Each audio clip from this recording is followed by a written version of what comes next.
The Utah disease response team tells me that tick season is here.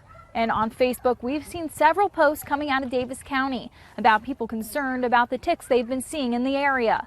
Here in Layton, some parents say that while they don't typically check for ticks, this season they will be. Most people in Utah don't give ticks a second thought.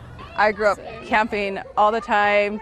I've always heard about it, but I just don't worry about it. We have a tick key at my house where you could like push down and remove a tick or an ice cube, but we've never had a tick before. But those with the Utah Disease Response, Evaluation, Analysis, and Monitoring program say it's important to keep your eyes peeled for the tiny, sometimes disease-carrying bugs. Utah does not have as many ticks as out on the East Coast, and our tick-borne diseases are in lower numbers. However, we do have ticks. We find ticks in basically every county. Casey Nowak says ticks can be different colors, red, black, brown. It just depends on the species. In their 2024 tick surveillance report, they collected 272 ticks.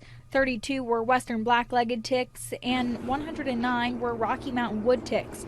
Here's a look at some of the ones they've collected this year. We started a tick surveillance program a few years ago, mostly because there's not really good historical data for ticks and tick-borne pathogens here in Utah. So we wanted to get a better understanding of the species of ticks and the pathogen prevalence. They tested 92 of their collected Rocky Mountain wood ticks last year.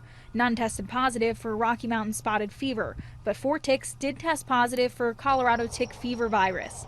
The 32 western black-legged ticks all tested negative for Lyme disease. Tick-borne diseases typically will develop only if the tick has been attached to you for over 24 hours. She says if a tick has been attached for more than that 24-hour period, it's important to be aware of symptoms like fever, a flu-like illness, or a rash that can develop 2 weeks after the bite. We just got to keep checking. So far, so good, but we'll keep checking. We'll keep an eye on them. We're probably going to check ourselves if it's a problem, yeah. In Layton, Julia Sandor, Fox 13 News, Utah.